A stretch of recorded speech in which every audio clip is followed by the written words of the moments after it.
Hello दोस्तों, welcome to my YouTube channel.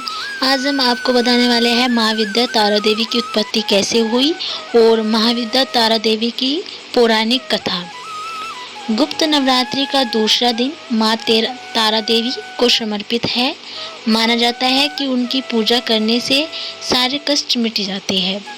Mahadevi तारा देवी के भी 3 रूप हैं, उग्र तारा, एक जटा तारा और नील सरस्वती। आइए जानते हैं माँ तारा देवी की उत्पत्ति कैसे हुई और उनकी संपूर्ण कथा। गुप्त नवरात्रि के दूसरे दिन महाविद्या तारा देवी की पूजा अर्चना की जाती है। माँ तारा देवी को शमशान की देवी कहा जाता है। साथ ही यह भी माना जाता है कि वह मुक्ति देने वाली देवी है। बौद्ध धर्म में भी माँ तारा की पूजा अर्चना को बहुत महत्व दिया जाता है। मान्यता है कि भगवान बुद्ध ने भी माँ तारा की आराधना की थी और यही नहीं, गुरु वशिष्ठ ने भी पूर्णता प्राप्त करने के लिए माँ तारा की आराधना की थी। पौराणिक कथाओं के अनुसार माँ तारा देवी की उत्पत्ति उस समय हुई थी जब समुद्र मंथन से जब विष निकला तो उसे भगवान शिव ने ग्रहण किया था। विष ग्रहण करने के बाद भगवान शिव के शरीर में अत्यधिक जलन और पीड़ा होने लगी थी। भगवान शिव को पीड़ा से मुक्त करने के लिए माँ काली ने दूसरा स्वरूप धारण किया और भगवान शिव को स्तनपान कराया, जिसके बाद उनके शरीर की जलन शांत हो गई। तारा देवी माँ काली का ही दूसरा स्वरूप है। माँ तारा देवी की कथा, आइए जानते क्या है माँ तारा देवी की पौराणिक कथा। माँ तारा देवी की उत्पत्ति से जुड़ी एक और पौराणिक कथा प्रचलित है, जिसके अनुसार माँ तारा देवी का जन्म मेरु पर्वत के पश्चिम भाग में चोलना नदी के किनारे पर हुआ था। हैग्रीव नाम के एक दैत्य का वध करने हेतु माँ काली ने नील वर्ण धारण किया था।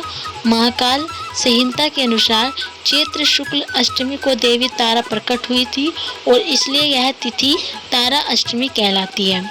और चैत्र शुक्ल नवमी की रात्रि को तारा रात्रि कहा जाता है।